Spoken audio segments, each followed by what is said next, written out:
Have you ever walked into a room and completely forgotten why you went there? Or maybe you've noticed that remembering names isn't as easy as it used to be. Well, what if I told you that some of the things you do every single day, things that seem completely harmless, could actually be speeding up memory decline and potentially increasing your risk of Alzheimer's? Today, I'm going to reveal 7 daily habits that most people over 60 are doing right now that brain scientists are warning us about. And here's the shocking part. Number 5 on this list is something you probably did this morning without even thinking twice about it. By the end of this video, you'll not only understand what these habits are, but you'll also discover simple, practical changes you can make starting today to protect your brain health. So if you want to keep your mind sharp and reduce your risk of cognitive decline, you absolutely need to watch until the very end. Because what you learn in the next few minutes could literally change the trajectory of your brain health for years to come. Introduca. Have you ever walked into a room and completely forgotten why you went there?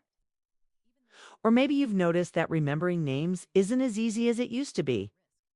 Well, what if I told you that some of the things you do every single day, things that seem completely harmless, could actually be speeding up memory decline and potentially increasing your risk of Alzheimer's? Today, I'm going to reveal 7 daily habits that most people over 60 are doing right now that brain scientists are warning us about. And here's the shocking part.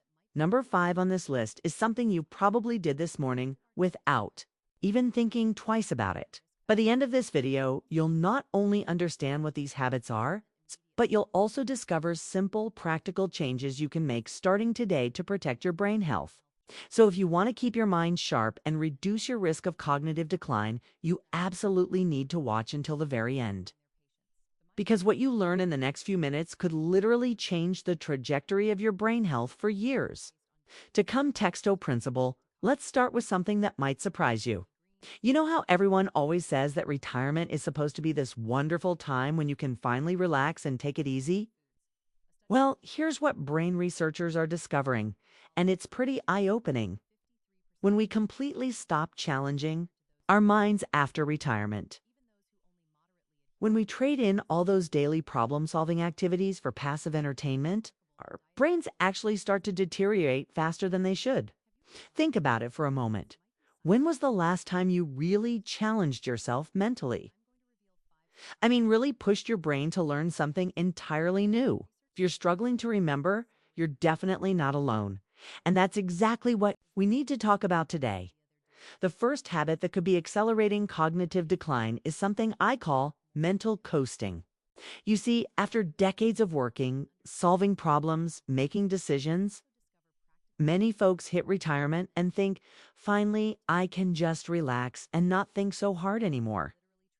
But here's what happens in your brain when you stop giving it regular workouts.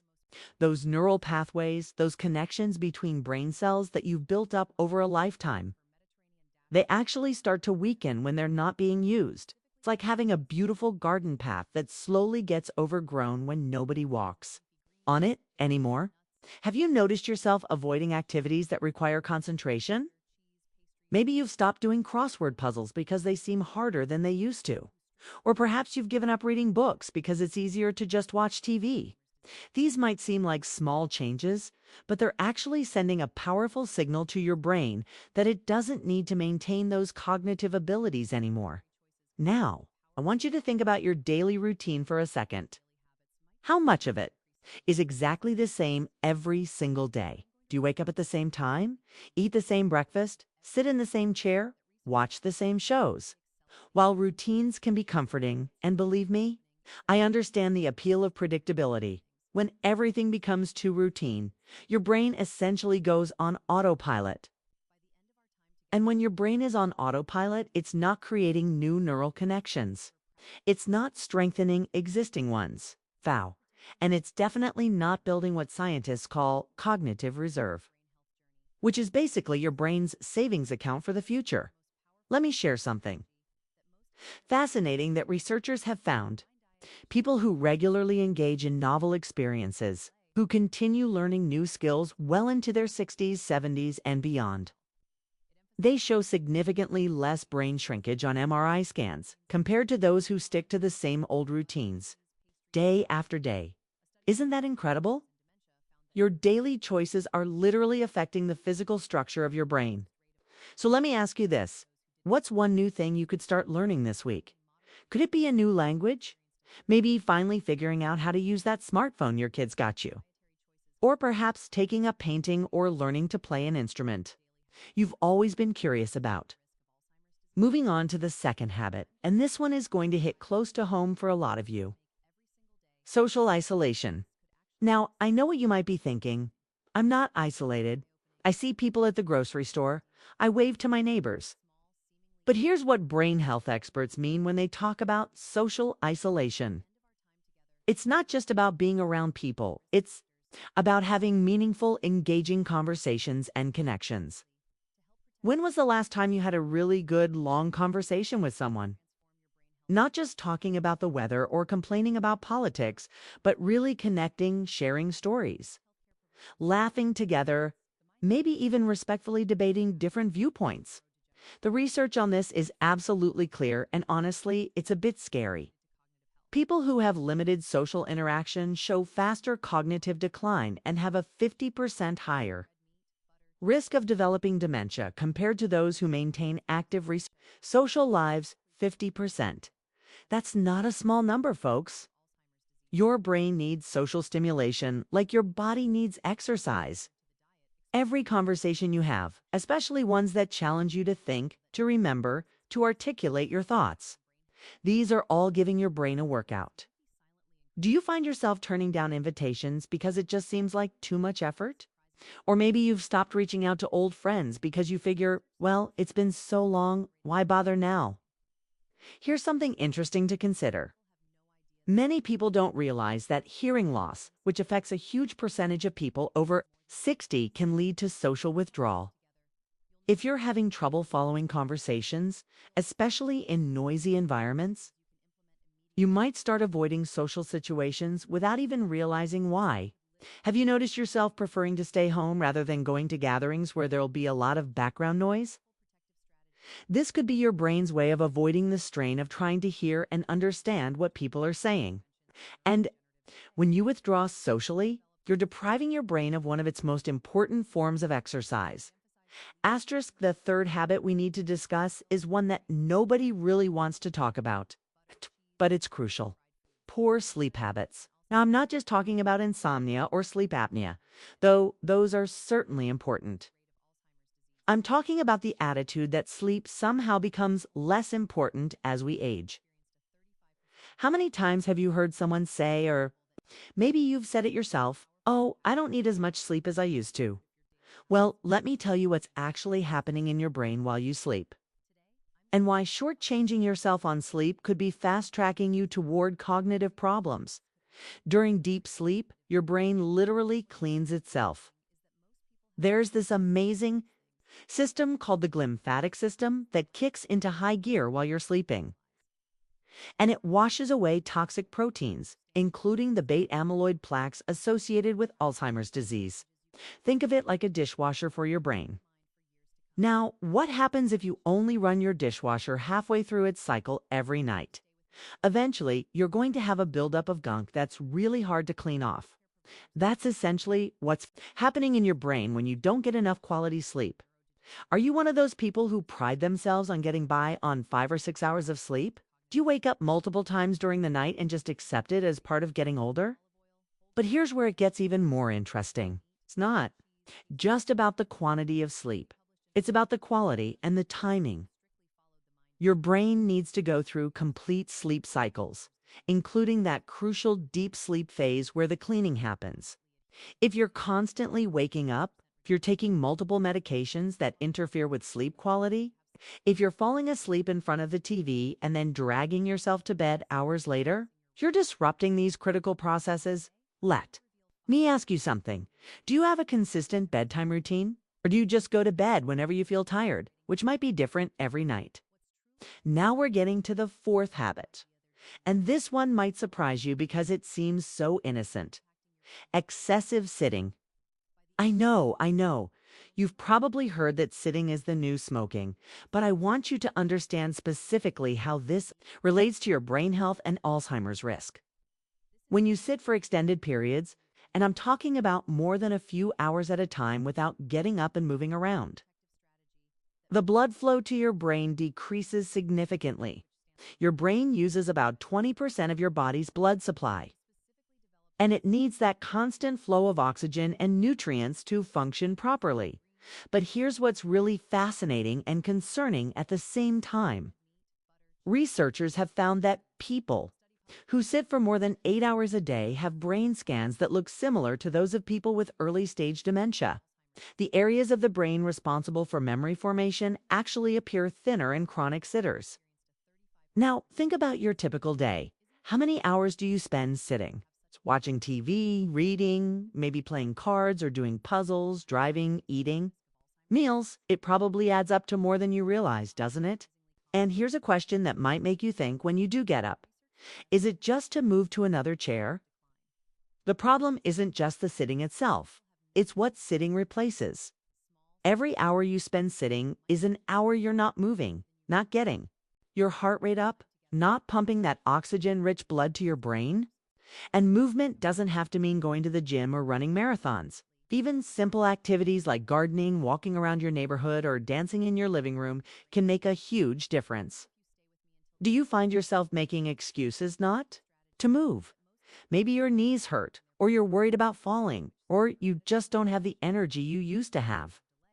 These are all valid concerns, but they're also the exact reasons why finding safe, appropriate ways to move is so critical.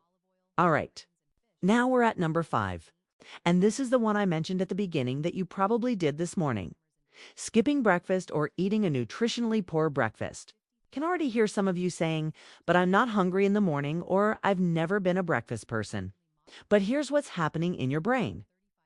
When you skip that morning meal, or when you grab something quick that's basically just sugar and processed, carbs. Your brain runs primarily on glucose, and after a night of fasting while you sleep, your brain is literally hungry for fuel when you wake up. When you skip breakfast or eat something that causes your blood sugar to spike and then crash, you're putting your brain through unnecessary stress. Studies have shown that people who regularly skip breakfast or eat poor quality breakfasts have reduced cognitive performance and, over time, increased risk of cognitive decline. What did you have for breakfast today? Was it something that would actually nourish your brain, or was it just something to fill your stomach? Or did you skip it entirely and just have coffee? The research on this is particularly compelling when it comes to the Mediterranean-style breakfast, rich in whole grains, healthy fats from nuts or olive oil, and protein. People who eat this type of breakfast show better cognitive function and slower rates of brain aging compared to those who eat typical Western breakfasts, high in sugar and processed foods. But here's the thing that really gets me. Many people over 60 grew up in an era when breakfast was considered the most important meal of the day. Yet somewhere along the line, that wisdom got lost. Maybe you're trying to lose weight, or maybe you just don't feel like cooking in the morning. Whatever the reason, your brain is paying the price. The 6th habit is one that's become increasingly common, and it's the overuse of certain medications. Now, I'm not telling you to stop taking medications your doctor has prescribed, absolutely not.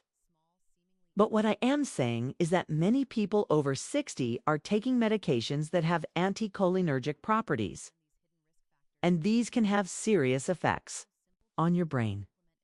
These include certain sleep aids, allergy medications, antidepressants, and even some blood pressure medications. The scary part is that many of these are available over the counter, and people take them regularly without realizing the potential cognitive risks. Studies have found that people who take anticholinergic drugs regularly for 3 years or more have a significantly increased risk of developing dementia. The risk increases with the dose and duration of use. How many medications are you currently taking? Do you know if any of them have anticholinergic effects? If you've ever talked to your doctor or pharmacist about the potential cognitive side effects of your medications, here's something that might shock you. Sometimes the very medications people take to help with sleep or mood could actually be contributing to the brain fog and memory problems they're experiencing. This brings up an important point about what's called the prescribing cascade. You take one medication, it causes a side effect. So you take another medication to deal with that side effect. And before you know it, you're taking 5, 6, 7 different drugs, all potentially interacting with each other and affecting your brain function. When was the last time you had a complete medication review with your doctor? Not just a quick check, but really sitting down and discussing whether you still need each medication, whether the doses are appropriate, and whether there might be alternatives with fewer cognitive risks. Now, the seventh and final habit is perhaps the most insidious because it seems so harmless, even beneficial. It's the overconsumption of negative news and stressful content.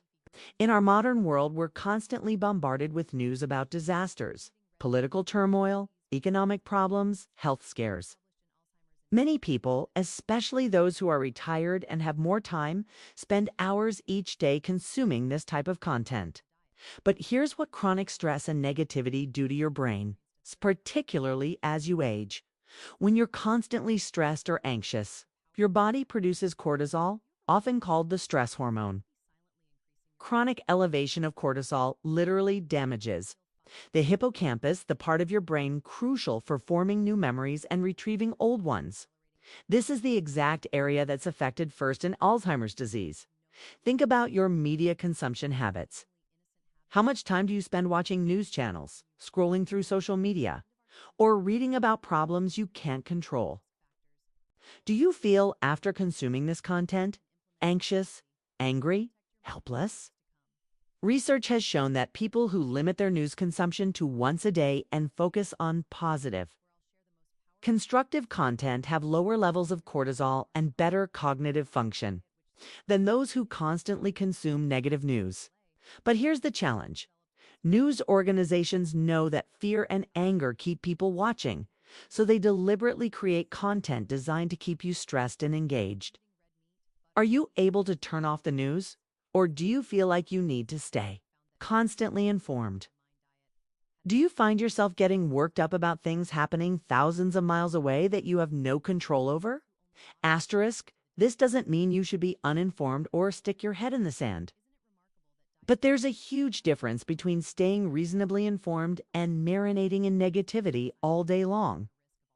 Your brain, especially as you age, needs periods of calm, positivity, and hope to function optimally. When you're constantly in a state of stress or alarm, your brain diverts resources away from memory formation and higher-level thinking toward basic survival responses. Now, here's something really important. I want you to understand. These 7 habits don't exist in isolation. They interact with and amplify each other. Poor sleep leads to less energy for physical activity and social interaction. Social isolation can lead to depression, which affects sleep and appetite. Excessive sitting often goes hand in hand with excessive TV watching and news consumption. It's a web of interconnected behaviors that can either support your brain health or undermine it. But here's the good news. This is really important. It's never too late to make changes. Your brain has this amazing quality called neuroplasticity, which means it can form new connections and even generate new brain cells throughout your entire life. Every positive change you make, no matter how small, is helping to protect your cognitive function. Studies have shown that people who make lifestyle changes, even in their 70s and 80s, can slow or even reverse some aspects of cognitive decline. So what can you do starting today? First, pick just one of these habits to focus on. Don't try to change everything at once because that's a recipe for failure. Maybe you'll commit to having a brain-healthy breakfast every morning. Or perhaps you'll set a timer to remind yourself to get up and move every hour. Maybe you'll call an old friend you haven't talked to in a while. Or sign up for a class at your local community center. The key is to start small and be consistent. Your brain didn't develop these patterns overnight, and it won't change them overnight either, but with patience and persistence, you can absolutely improve your brain health and reduce your risk of cognitive decline. Remember, every positive choice you make is like making a deposit in your brain's health account. Over time, these deposits add up to significant protection against Alzheimer's and other forms of dementia. I want you to really think about this. So what kind of life do you want to be living in 5 years, 10 years, 20 years? Do you want to be sharp, engaged, independent? Or do you want to be struggling with memory problems, confusion, and dependency on others? The choices you make today, tomorrow, and every day after that are determining which path you're on. And the beautiful thing is, you have more control over this than you might think, you know? As I've been sharing all this information with you, I hope you've been thinking about your own life and habits. Maybe you've recognized yourself in some of these descriptions, and that's okay. Awareness is the first step toward change. It's the fact that you're here, listening to this, learning about these risks, that shows you care about your brain health and you're willing to do something about it. Let me leave you with this thought. Your brain is the most sophisticated, complex, miraculous organ in your body. It contains everything that makes you who you are. Your memories, your personality, your abilities, your relationships. Isn't it worth taking care of? Isn't it worth making some changes to protect it? I think you know the answer to that if you've made it this far in the video. You're clearly someone who takes their brain health seriously, and I really commend you for that. This information could literally save your cognitive function as you age. Now, I want to hear from you. Which of these 7 habits surprised you the most? Comment below and let me know which one you're going to work on first. Are you going to tackle the social isolation, the sitting, the breakfast? I read every single comment. And I love hearing about your experiences and successes. And if this video has been helpful to you, if you've learned something valuable that could protect your brain health, please hit that like button. It really helps other people find this important information. And if you haven't subscribed to the channel yet, what are you waiting for? Hit that subscribe button and the bell icon so you don't miss our next video about brain health and healthy aging. I've got so much more to share with you about protecting your cognitive function and living your best life as you age. There's actually another video popping up on your screen right now about the warning signs of early cognitive decline that most people miss. You definitely want to watch that one next because recognizing these signs early can make all the difference in maintaining your brain health. Thank you so much for spending this time with me today, for investing in your brain health, and for being proactive about your future. Remember, it's never too late to start protecting your brain. Take care of yourself, and I'll see you in the next video.